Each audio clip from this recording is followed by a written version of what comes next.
So we're out here on a small body of water. The water is really dirty. It's got a lot of green algae. Visibility is very low.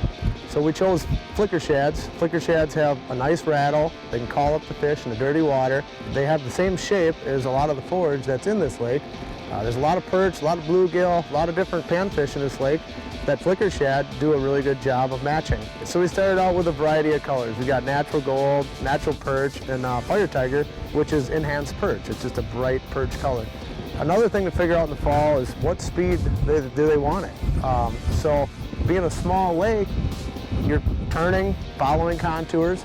So some of the fish come on the fast side, some of the fish can come on the slow side as you're turning and following the contours.